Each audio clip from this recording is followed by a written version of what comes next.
It's that time again, Austin. Oh, yeah. It's 40k Fanatics Podcast, and I am feeling poorly again. Oh, no. I know. I'm tired of this. I took me some daytime Mucinex. Woke up a little fever yesterday. Had a little scratchy throat. Tried to play some golf now that we finally thawed out here in the south of the United States, and it did not go well. But No. we got a lot to talk about today, and I'm gonna open up the Vox channel and Open it. we're going to read some of your comments. This one comes from Jarrett Duker 1507. This is off of I don't know which one this is off of, but I've got it here, and maybe as I read it we will figure out what pod it's from. But if you want to have your comment read in the Vox channel, all you have to do is leave it literally anywhere that you can contact us, even in the 40k Fanatics Podcast Discord, which is open to the public. Link below. Get in there unless you intend to rouse rabble, in which case we will bounce yourself out of there. I almost went all naughty there. Jared Duker 1507 says, "Thanks for the discussion. Algorithm served up your podcast. Glad it did, as this is a conversation that a lot of people need to hear. I have a very good local game store near me that has an active Discord with a looking for game channel. Sadly, the worst thing you could do is post looking for a game 40k. You will pick up a game almost instantly, but it will be with one of the small cadre of obsessive, sweaty, competitive players that seem to play 40k as a full-time profession. They're not cheesy or cheat, but they are chasing every tiny advantage, rules loop, or meta pick they can find. The point of the game is to win, therefore you do everything you can to win inside the letter of the rules. It is inconceivable that other people might be looking for some other experience. Needless to say, it's pretty hard on new players in the community. Good language around what kind of game you're looking for is very valuable." So that must be on Book Better 40k Games, which did not do Just about to say poorly. that. No, Craig it did Johnson, pretty well. the homie Craig that has the various seasonal invitationals at his house, he quotes, "You, I wish to crush people with my cheese." There's no reason to play if you're not crushing people with cheese. That's so strange. Here's Craig again. This one's on This is on last week's pod, and this was your topic: the how to deal with a sort of turn one alpha strike, which sounds a lot more meta and technical than the discussion actually was. But Craig says it's important that when you get hit with a big turn that you don't fail your personal morale test. Oh, yeah. Leadership check. Yeah, for your real life self. And then I got a couple off of our we did our first movie pod, which has not performed well on YouTube, but seems to have been well received on the Spotify. So you can listen to us anywhere you get your podcast, and we're on YouTube, where there is some semblance of a visual aspect to this. I think we are you still putting the Bitsbox models in the YouTube? Oh, yeah. When there's things to add, I add them. Lovely. So you guys can go see those there, or you can see them on the Discord, or you can see them on X at 40k Fanatics Podcast there. But this is Dave and Company again. He's often featured. This is on the Dune 1984 review that we did. He said, "I agree with Shane. Awful movie. The new one did so much better, but it's not the effects. It's the script, acting, pacing, etc. Ugh." And then this is somebody I haven't seen before. Hunter says, "Hey 40k Fanatics, it would be awesome for your next movie review if you would do a movie review of the Ultramarine movie. I think it would be interesting to hear your opinions on it since it's very outdated compared to today's standard, but has a good story and great characters within the movie." That one is on our list. I feel like that we should gin up some excitement for the movie reviews for when 40k Fanatics do a movie. The next one we're going to do is The Matrix. Yep. Going to late 90s for our kicks. Yeah, because the observation on The Matrix, just to tease it, is it's one of those movies that is so late 90s that there are still people walking around that made that thing their entire personality. Yeah. Yeah, it kind of we're not sure if it birthed a subculture around kind of the Matrix aesthetic, or if it kind of just came of that general late '90s, early internet zeitgeist. It was certainly the point where, like, the trench coats and tiny sunglasses jumped the shark, right? Because if Yeah. there were people that were doing it before, by the time the Matrix came out, it then became so mainstream that it wasn't cool to do it anymore if you were someone that was doing that to begin with. Hmm. But these are the kind of discussions that we'll have when we next do a movie. But that closes the Vox channel for today, and then we get to the next segment, which is the Bits Box. As always, the Bits Box is where we talk about what we've done in the miniature gaming hobby this week, stuff we've bought, stuff we've messed with, aquarium developments. Open it up. I,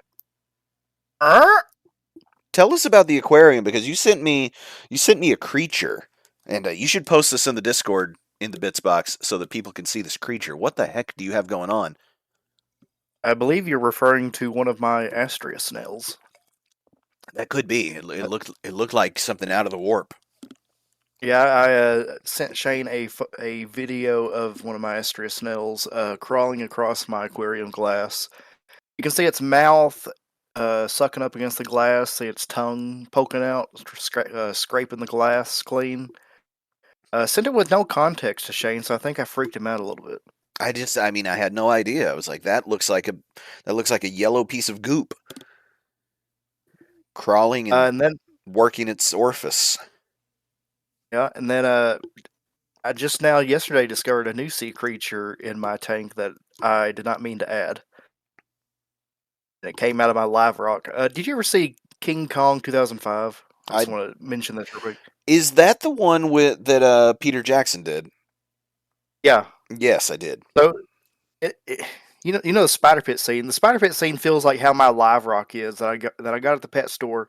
'Cause every day there's a new thing like crawling out of it into my tank and becoming a new inhabitant. Who knew so much junk And was in a rock? yeah, I knew a sea creature that I have seemingly unknowingly adopted is a spaghetti worm. What in the world is a spaghetti worm? So it lives in the sand bed. It's kind of like it digs a burrow and then lives under the sand, and it sticks its mouth up kind of just below the sand line, and it's got these tentacles that it sends out into the water to look for food. And it's kind of like the Zarlak from Star Wars, kind of. It like buries itself underground and then has these tentacles that come out. It look like really long, thin strands of spaghetti, and they kind of just like go around looking for food. That's crazy. So that's in your Yeah, tank now. Are you yeah, gonna it's keep it there, or can you extract that? Is it some kind of invasive situation? Is it gonna eat your snail? no, it's just a gentle filter feeder, so it's not harming anything. If I really wanted to, I could take it out. But it's pretty neat. I'm just keep him in there. He's up against the glass, so I can see like his full body going underground. Oh, that's very fortunate. That's Yeah. crazy. I wonder. Get in the comments and let us know what you think about all this aquarium talk because I like it because I have no idea what any of it means. I also want to add that you mentioned it's warming back up in the area, and after this podcast, it's not going to be a last week hobby thing, but this week I'm going to be doing some priming outside because it's so much warmer now. Uh, and hopefully get some stuff painted for our old world games coming up. Yeah, the old world is coming fast, and you are a bit of a slow painter, and I predict that I overtake you. Just like, I'm gonna dust you. You know what I'm saying? Yeah, I'm gonna look like what do they call the guy? He's the baseball dude that they make people race around the outfield dirt. I have no idea. I can't think of what he's called, but no, it'll be like you gave Usain Bolt, or he gave you a couple, dozen meter head start, Hmm. and then I'll pass you like a fast moving train. Yeah. I don't know What if have you any of done? this is true, but um, so I painted a thing last night. So I am out of 40k stuff to paint right now. I don't have anything built. I don't have anything unpainted. I've got the deck fairly cleared for the old world elves to arrive. That is the number one thing on the list. However, I still got to paint something. So I've got some new Judge Dredd, and I painted Fats Hambo. So this is a fatty from the Judge Dredd universe, which is a hugely obese person who very proudly, participates in contests to see how much they can consume. They have a belly wheel that their uh, uh, fermundity rides upon because their little legs can't hold them up. But this guy is a he's a named character who every fat camp has one, and he's sort of the militant arm of the thing that uh, you know he sort of incites the riot of the fatties to go try to get more. I think they call it grud in Mega City One. Yeah. He's like 27 points, which is a lot in the Judge Dredd game. So Mhm. he's pretty spicy, but basically he's Rambo of First Blood fame, except he weighs like 800 pounds and looks absolutely ridiculous. And I tried some new stuff. I sent pictures of him to you. Um, he's got some green pants. I meant to end up with like olive drab, but I did not because what I tried to do on this guy was some wet blending with a big brush in the beginning to try to get some big kind of volumes because he's giant. He's got big old flabby arms and he's got a lot of chest meat. So Yeah. I tried to start that way and then I went through with a smaller brush and pushed and pulled around and honestly he may be my greatest painting job ever. That's quite something to say about a model named, was it Ham Rambo? Fats Hambo. Fats Hambo, First Blood Sausage. I mean, it's hilarious. He has a bandolier of hot dogs. I'm looking at him right now. That literally just looks like a morbidly obese Sylvester Stallone. Yeah, I mean, isn't it great? Um, Yeah. I think I painted the mess out of this dude, man. I think he took maybe 2.5 or 3 hours to take him from black primer to that. I didn't even zenithal him. I primed him black the night before and then just went to town on him. Again, using a big brush and trying to paint in broader strokes. I'm really enjoying my new paint set. Just the consistency from paint to paint. If you listened last week, I revealed that I pulled the trigger on the Army Painter Fanatics 50 paint set, the one that comes with the little holding tray. And I probably used 6 different paints for this guy, but I just think he turned out great. I didn't use any contrast paint. That's all. I tell you what I did do. I did do an all over wash on him, which I never do, but I Hmm. really like the way that the Army Painter washes tend to really they color everything. They're not like the GW washes, which just tend to get in the cracks. These really put a tint on stuff, you know, Yeah. and I like that because it sort of gives you the easy button for all right, everything's dark, the shadows are very dark, and then you take the color that you originally had and just put it back on, and you can blend that quite nicely, I think. So Yeah. he's kind of got a dirty looking white shirt on, which how could he not with all his snackos um, that he's bespeckled with. Yeah. You know what, that paint job, he's reminding me of Peter Griffin. Yeah, yeah, he's very Peter Griffin. Um, I think that's just because he's like Fat Sambo's not getting a lot of sun, even though he's probably the most active of the fatties. Yeah. But I really enjoyed painting him. He's so silly, right? I did my lazy 3 pass non-metallic metal on all his metal bits, and they look fine, especially at table height, and they're kind of loud to give that comic book look. Hmm. I was really impressed with my new paints. The way that when I was painting his face, I had like a dark fleshy tone, and then I had a lighter one. And as I was painting his face and trying to highlight up from the darker, he ended up looking a little bit islandy, like we talked about with your giant, how the volumes kind of looked islandy. But then, man, I Hmm. just I just put like a whole brush of water into some of my lighter flesh tone to turn it into a glaze and stuck it on there. And it looked like it was going to go on way too thick, but it didn't. By the time it dried, it all just sort of it kind of like it kind of just locked it all together. So I was very Yeah. impressed with that. And then I took another highlight color and then just sort of touched the top of his cheeks and things. He's Mhm. got big old eyelids. The eyes on these Judge Dredd figures are a little too small to paint, I think. But he did have some eyelids, so I made sure that his lower lid fat was highlighted, and I think that turned out well. Like I feel Yeah, it like, looks great. yeah, the reason I feel like he may be the strongest paint job I've ever done is because he's the first one that really holds up to close in photography. Mhm. So I don't know. I think it's a very silly thing. I mean, Vashtor probably holds up to close in photography, but he's so big that you don't have to get close in. So Mhm. um, I'm looking forward to painting some Mold World elves, even the yellow covered Austin. Oh yeah, I mean, I like painting yellow. I'll say that. I think if you like get the right bases going for your yellow, it's not that hard to paint. If Yeah, you're going if I, you're I, I going from like black to yellow, that's where things get hard. But if you're like actually like doing the dedicated work to actually paint yellow, yellow is a fun color to paint. I mean, so he's got a yellow cup on his belt, Hmm. a cup of sody pop, and I went white, yellow, done. And I was like, oh, Oh yeah, that, white to yellow is easy. yeah, white to yellow is the move. And anyway, I had a lot of fun with him. He's totally ridiculous. He's not 40k. He's also smaller than you think. So these Judge Dredd figures, they're I mean I want to say they're 28 mil scale, but you'd think the fatties were much larger, but they're not. So So anyway, that's what I did in the hobby. was it? Yeah, how about you? Just gonna Oh, gun it prime. No painting so far. I don't know. Well, I haven't gotten to paint because it's not primed yet. I see. Well, I guess we close the bits box then. Err. Oh wait, open it back up.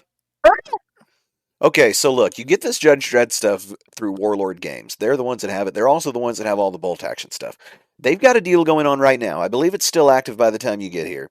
Um, they've got 4 different mystery boxes, okay, for 4 different games that they're offering. Judge Dredd is one of them. Um, Blood Red Skies, which is a World War II playing game. There's another one. Oh, it's called okay, it's a World War II boat game. So it's all Oh big yeah, big Red battleships. Seas, Something Blood like that. Sea, Victory at Sea. Victory at Sea. And then they've got Black Sail. Or is that right? I think I that's it. think it is. It's either Black Sail or Black Seas. All 4 of these boxes, they cost like $160 for the mystery box. They come with a they come with a starter set. Okay, so they all come with a starter set. So if you get the Judge Dredd, you get the I Am the Law starter set, which comes with all the stuff you need. Comes with the rule book. Same for all 4 games. And then, near as I can understand, it's the starter set and $160 worth of other random stuff. So clearly, they're trying to clear out the stock of these games that they don't sell a ton of. However, your boy So it could pulled the. be anything in the store. Yes, it could be anything, um, My gosh. but you're guaranteed the starter set. And so I pulled the trigger on the Black Seas. So Oh, did you? Napoleonic, uh, Age of Sail, naval warfare is coming to my house with No, I God might knows be what. interested in trying that. Oh, it's going to be so fun. It's going to be so good.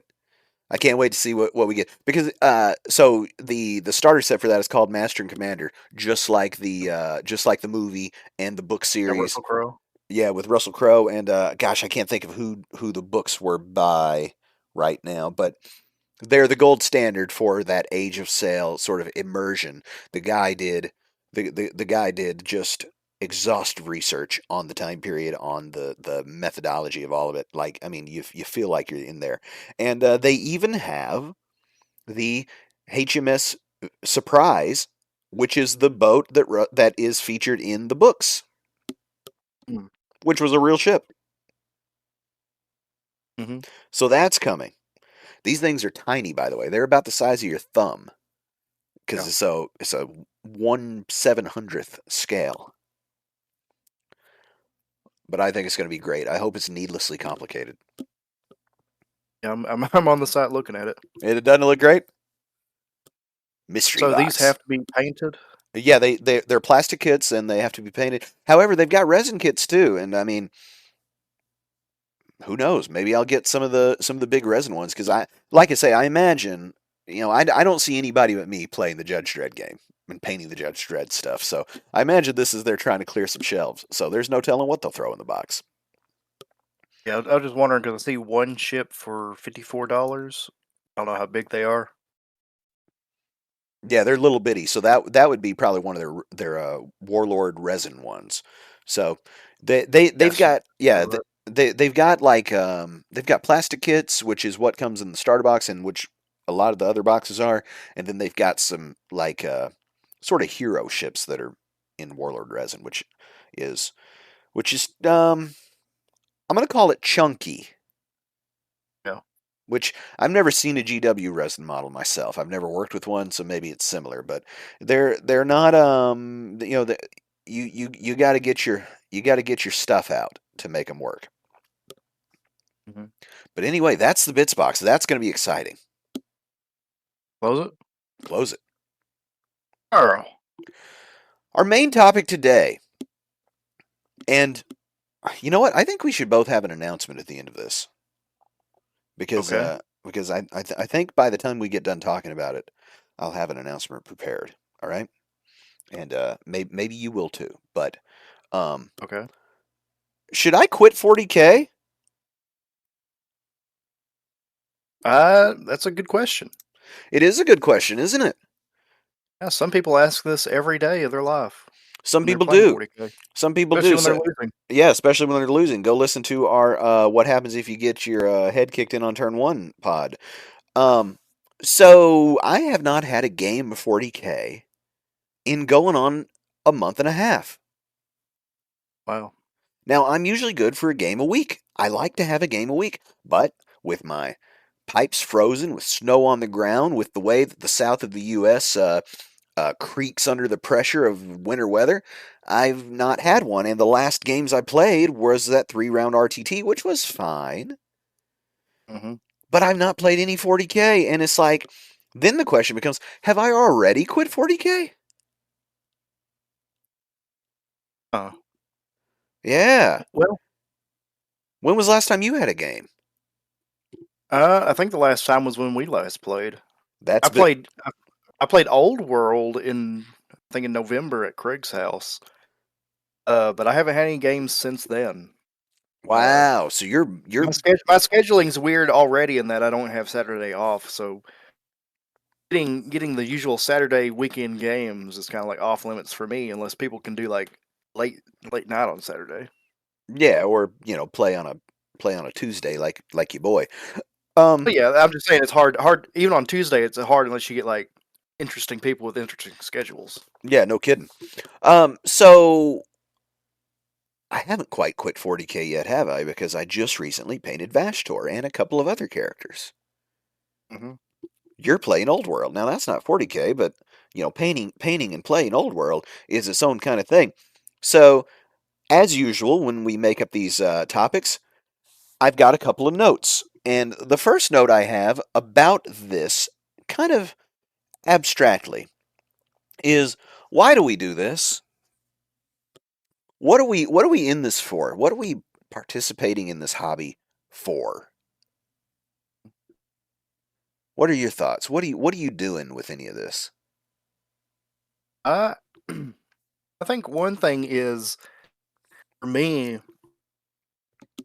it's a kind of series of things. It's first off being able to play with someone, being able to enjoy someone's company, doing something together. That's one thing, and then there's the spectacle of it all, being able to set out these miniatures on a table with the battlefield, and just for a long time, my favorite part of Warhammer has always just been the setup.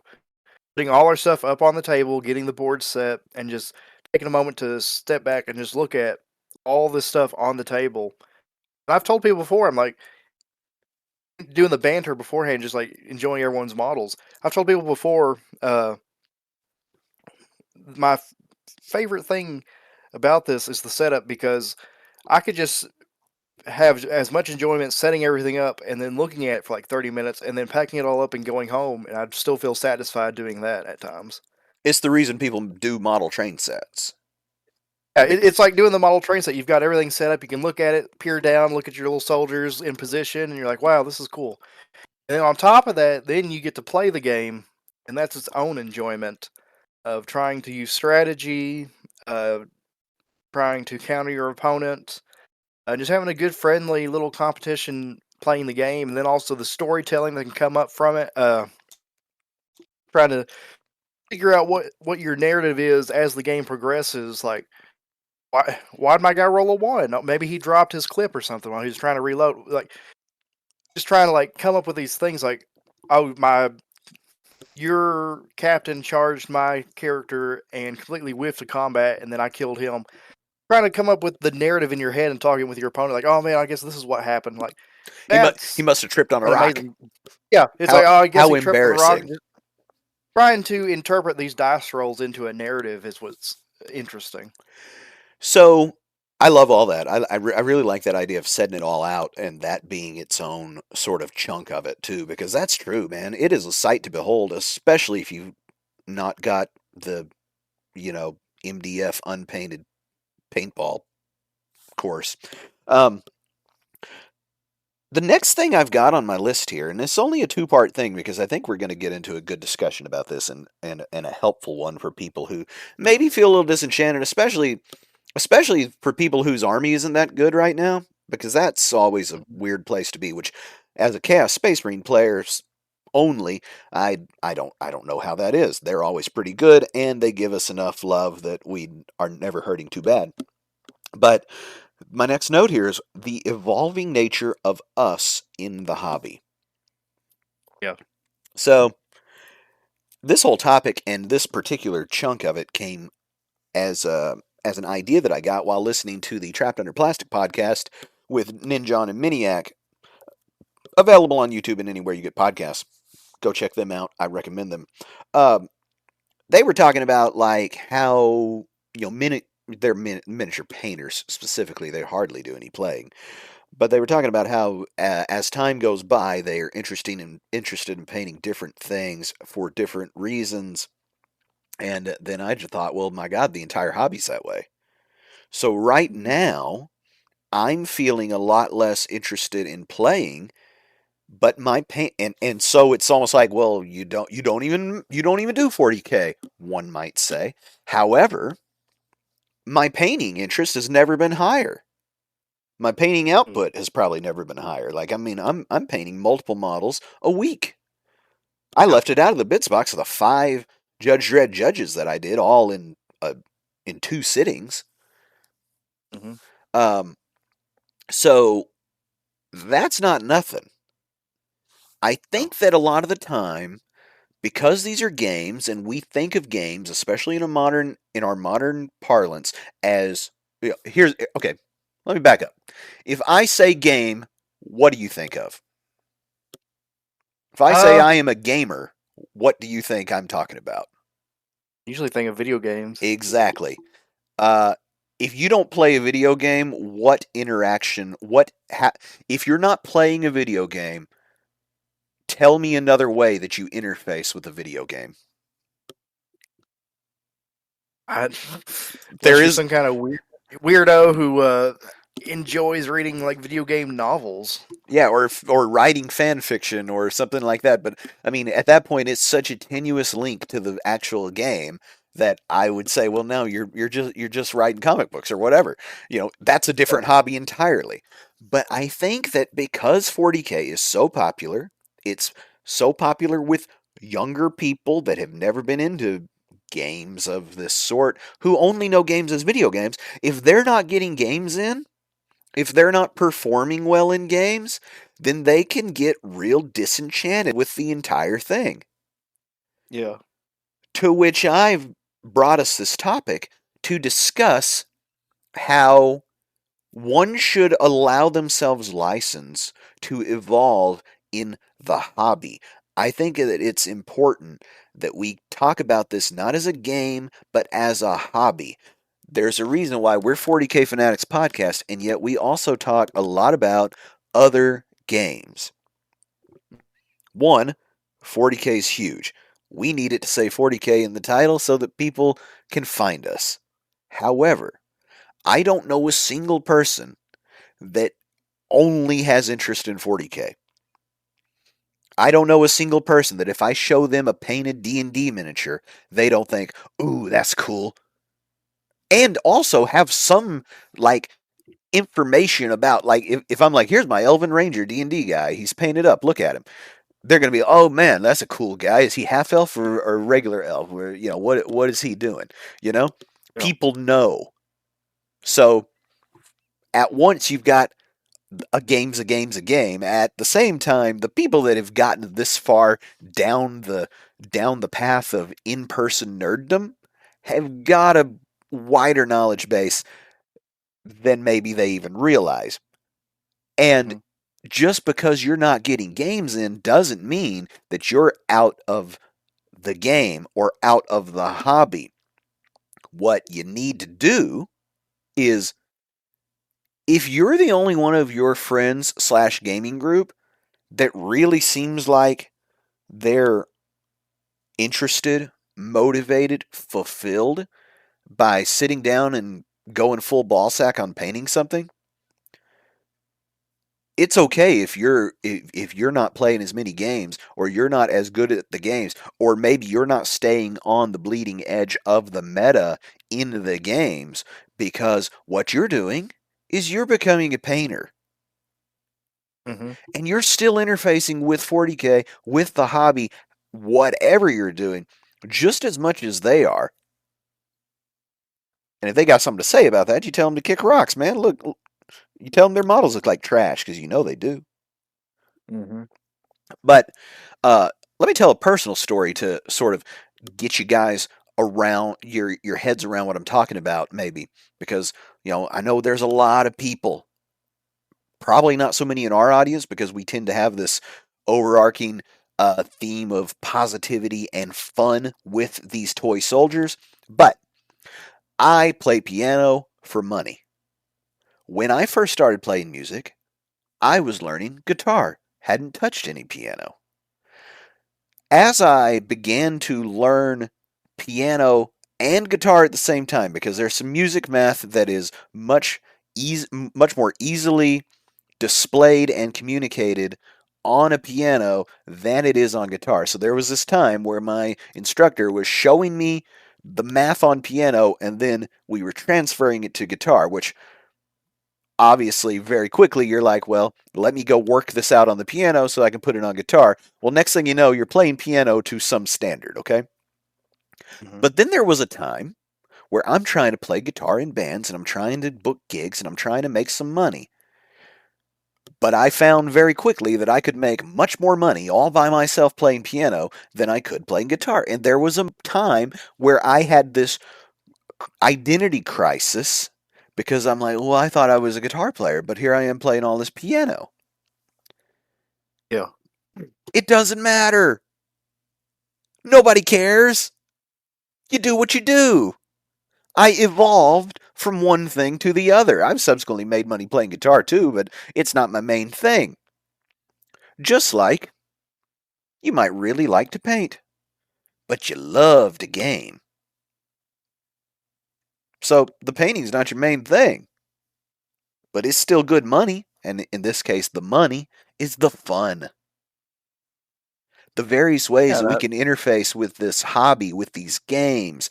This is the beauty of these things. When you were talking about why do we do this, and you gave your examples, one of the reasons why I find I'm doing it is because there are so many ways to interface with it. I can play a game at a game store in public with everybody. I can play a game at my house, and it can be a game that I am the only one supporting. You can come over and play Judge Dredd. It's a totally different kind of experience when I'm like, here, we're going to play this thing. Let me get it off the dusty shelf. I can paint at 3 o'clock in the morning if I want to. Hmm. I can I can paint a unit which is a totally different experience than going full ball sack on a single character looking at you, Fat Sambo. Those are Oh. all different experiences. I can say I'm going to speed paint 10 guys. Totally different experience than painting something else. Or I'm going to build tonight, and then it's just now we might as well be building model airplanes, right? Hmm. I'm putting on a podcast. I don't need to watch it, so it's off of Spotify, which is the best place to listen to us. I'm listening to my podcast. I got my hobby knife. I got a fresh blade on that thing. I'm scraping mold lines, just getting real zen with it. Don't have to think about anything. Don't have to get in real close. Rest your neck.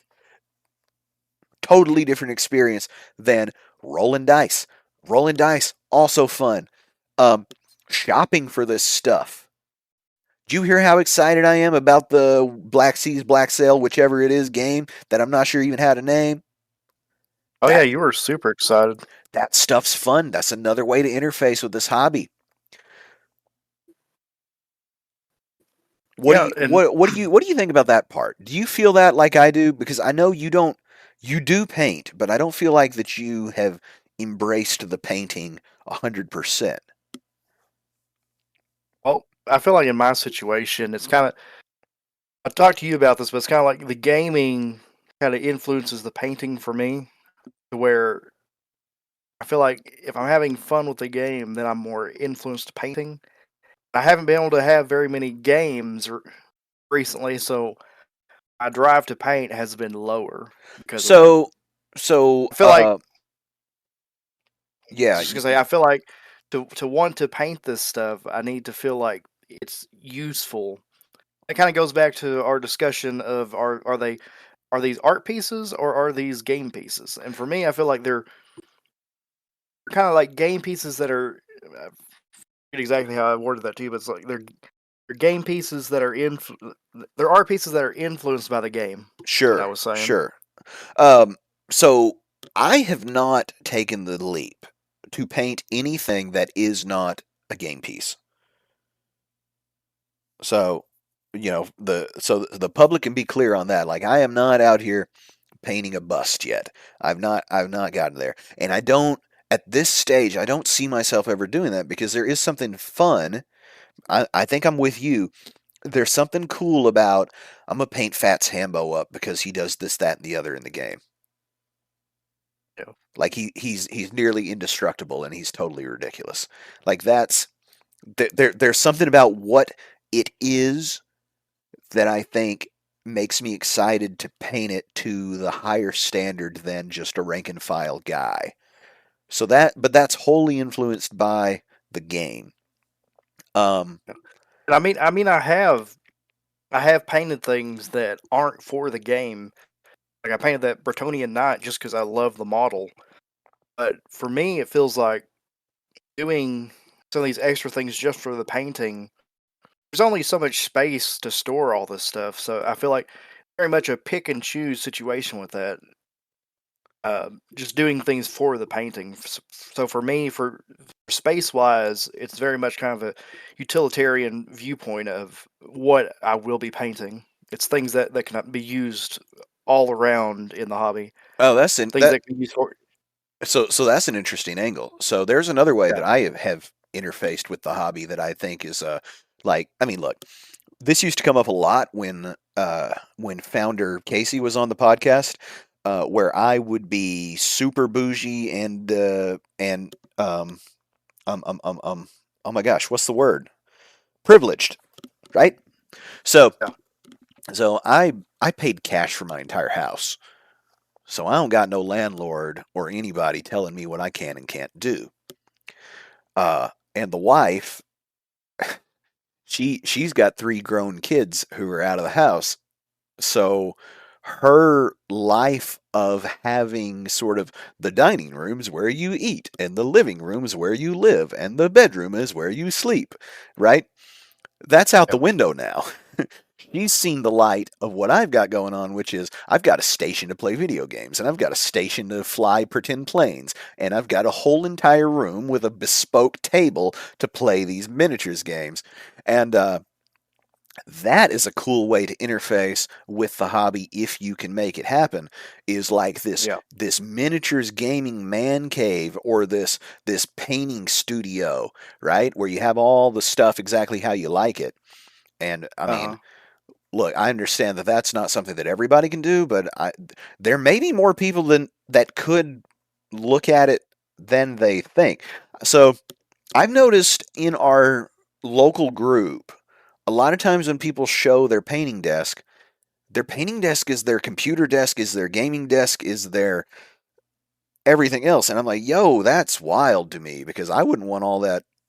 I wouldn't want all that sprue up in my keyboard or my Yeah. airbrush overspray on my computer monitors. Hmm. And but I don't know. I wonder if if you spun around, if there's a corner in that room that could be converted into something a little more permanent. But that again that's the hobby. Yeah. But I do feel you on the space thing, because we've got 3 glass cabinets now, and we're already beginning to explore where a fourth one is going to go. Yeah. Once you get to a certain point of maturity in the hobby, of being here for however many years, you start like picking up lots of things, and then at a certain point, you might get to the point where you're like, "Do I need all of this?" Oh yeah, I could see that. That's where you can kind of start. You can kind of start valuing what you have, like space wise. It's like, oh, I kind of want some more of something else that's maybe not Warhammer. And then you Right. kind of have to start looking at your stuff and going, what can I take out of here? Because moving this back to kind of like quitting 40k, I had Custodes as my first army. Started back in 2019 with Custodes. I played them, and then eventually the models I had kind of went out of fashion because soup had gone away and they had been souped with my guard. And as they were, the models I had, they couldn't really be run by themselves, especially in 10th edition with the way leaders work. Because I had a bike captain and then I had some foot guys. And if I wanted to play the Custodes, I'd have to invest in building an actual custodian army. And I didn't really have the drive or money Space, to put time, towards that. money, Yeah, effort. all that. So I've been looking. I was looking at these models for like 2 or 3 years, uh, and just thinking, what am I going to do with these? Because I'm not the kind of guy that wants to throw the models, just immediately get rid of them and then regret it later on. So I sit there and ruminate on it for a while, and then eventually I get to the point where I'm like, yeah, I'm comfortable getting rid of these, and I sell them and use that money to invest in more guard stuff for 40k because that's my I've That's your jam. come to the realization that I'm like guard is my jam in 40k. So I bought more guards. So I bought the horses. This kind of goes into when to get out, when you want to duck out of 40k. And I've seen it before. I've seen guys who are like, I'm going to quit 40k. So they quit 40k, they sell their armies, and then 6 months to a year later, they get that itch to do 40k, and now they don't have their army. Yeah, yeah. You got to do the whole process again, buy everything, and then if they once again something happens, they want to quit 40k, they sell that army, itch comes again, 6 months to a year later, they're back in, got to buy a whole new army. If you want to drop out of the game, best thing to do is just step back from the game and assess why are you not feeling engaged with the hobby and everything. Just take a step back, a year maybe. See if that itch comes back. If it doesn't come back, you're good. Just sell your stuff, move on, find a new hobby. Yeah. But But also, keeping that stuff around allows you to jump back in later, which can happen. yeah, and that's the thing, right? It's what parts of this hobby do you like to interface with? And hopefully this podcast has helped you to realize that, okay, I'm not playing any games, but that's okay. Because I think that the feeling of not doing enough in something can be discouraging to people. The pile of shame that they've not painted, the games that they're not playing, the models that they have not built. And that is all okay because here's a way you can interface with the thing that I feel like I do a good job with is I went crazy at one point and started collecting Transformers. So I have a collection of modern Transformers. However, Mhm. I spent way too much money over a very short amount of time. However, it is a very cultivated collection. Oh, And that's something that I have taken from that and put into miniature hobbying too. And so that, you can't have everything. I don't recommend that you get everything. mhm. If the way that you like to interface with the hobby is to get everything, then eventually you're gonna burn out on that because they're gonna keep making stuff. There's always Yeah. going to be new stuff. And if you think that you can keep up with the constant flow of new stuff, I think you're crazy. And then the question would Mhm. be, for what? For why? Do you just like Yeah. to buy stuff? If so, knock yourself out, I suppose. But I don't think that that's a very common person. But it's time to make the announcement. I'm not going to quit 40k. Really. No, I think I shall continue. How about you? I mean, I've not quit 40k. Most I've seen from it is I'm not exactly enjoying 10th edition. There's always going to be new editions coming around. So I can hop in whenever I want. I've not officially quit the game. Just it's on the back burner. I got other things to focus on right now. Well, and it's not like Uh, GW is not getting your money. yeah, I mean I'm buying other stuff. I was going to buy the Black Library books, but apparently you have to order those like you go back in time and do your pre-order because scalpers somehow are just able to snatch everything up within like a minute of it being released. I cannot believe there's people scalping books, but that may be a discussion for another day. Maybe we'll do a book review at some point. I've never read one of the GW books. 40k Fanatics Book Club. Yeah, that'd be kind of fun. Until next time, everybody that's not quitting 40k, Stay fanatical.